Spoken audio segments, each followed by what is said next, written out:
Hi guys, I am here with daily use English speaking practice sentences. These are very common, interesting and easy sentences. तो इसी प्रकार के sentences से यदि आप इंग्लिश सीखना चाहते हैं तो प्लीज सब्सक्राइब कीजिए पंकज इंस्टीट्यूट ऑफ इंग्लिश तथा इसे ज़्यादा से ज़्यादा लाइक और शेयर करिए. Let's start our first sentence. As far as friendship is concern. कभी कभार जब हमारे रूल्स की बात आती है, हमारे सिद्धांतों की बात आती है, तो हम कहना चाहते हैं कि मैं अपनी बात का पक्का हूं और जहां तक बात दोस्ती की है तो वो अलग बात है. तो जहां तक बात दोस्ती की है इसको इंग्लिश में बोलेंगे as far as friendship is concern. As far as friendship is concern. और आप किसी के ऊपर कितना विश्वास करते हैं, यदि कोई बोलता है और आप ये कहना चाहते हैं कि आपने जो कह दिया वही मेरे लिए सच है, मैं आंख बंद करके, यानी मैं उस चीज को देखता भी नहीं हूँ, मैं आंख बंद करके आप पर विश्वास करता हूँ, तो इसको इंग्लिश में बोलेंगे I trust you blindly. I trust you blindly. और कभी कभार जब आप किसी को कोई सामान देने लगते हैं और वो कहता है कि मैं नहीं लूँगा, क्या है ये, आप ये कहना चाहते हैं कि यह कुछ नहीं बल्कि तुम्हारी किताब है, ये और कुछ नहीं बल्कि तुम्हारी किताब है. It's nothing but your own book. It's nothing but your own book. Study you forget in my home, so it's nothing but your own book. यह कुछ नहीं बल्कि आपकी स्वयं की किताब है. It takes me a lot of time. कभी कभार किसी काम को करने में आपको समय लगता है और आप दूसरे को बताना चाहते हैं कि मुझे इसमें बहुत समय लगता है, तो आप कह सकते हैं it takes me a lot of time. और in reading, in writing, last में करके और भी सेंटेंस को पढ़ा कर सकते हैं. Whenever someone speaks English.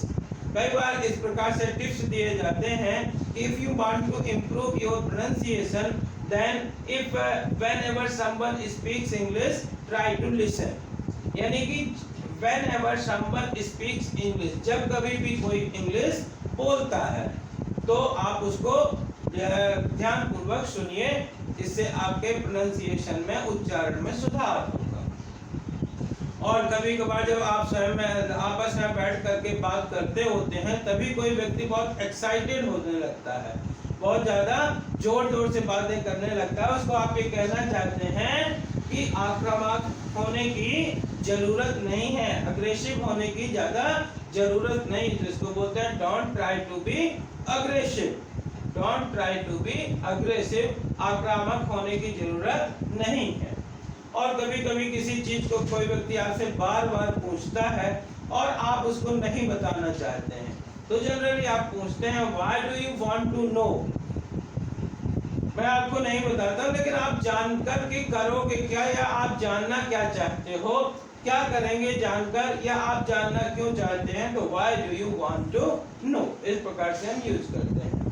और किसी प्रोग्राम में कहीं पे यदि आप कहीं पे लेट हो रहे हैं तो अच्छा होता है कि पहले से आप इन्फॉर्म कर दे, accordingly that people do that work. उसके अनुसार से लोग काम करने लगते हैं. तो यदि आप किसी को बताना चाहते हैं कि मुझे आधा घंटा देरी हो जाएगी या मैं आधे घंटे देरी से आऊँगा, तो इस प्रकार बोल सकते हैं I will be late by half an our.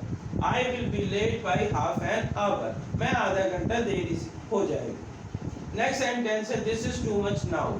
यदि कोई व्यक्ति आपको कुछ भी परेशान करता है, कुछ कहता है, तो आप उसकी एक बात लिमिट तक सुनते हैं और जब वो लिमिट से ऊपर होने लगती है तो कहते हैं this is too much now. यानी कि अब तो हद हो गई, अब तो हद हो गई, यानी कि this is too much now. और नेक्स्ट सेंटेंस है कभी कभार कोई व्यक्ति आपसे कुछ भी ऐसी चीज पूछता है जिससे आपको लगता है कि सामने वाले को मुझ पर भरोसा नहीं है और आप उससे कुछ कहते हैं, तो वो कहता है I was just testing you. मैं तो तुमको परख रहा था, या मैं तो जस्ट तुम्हारी परीक्षा ले रहा था. तो डियर फ्रेंड्स, इसी प्रकार के सेंटेंसेस की प्रैक्टिस यदि आप करते हैं बार बार पढ़कर, सुनकर या लिख करके, then you can also speak such kind of sentences. Thank you for watching. Please like, share and subscribe. Thank you for watching.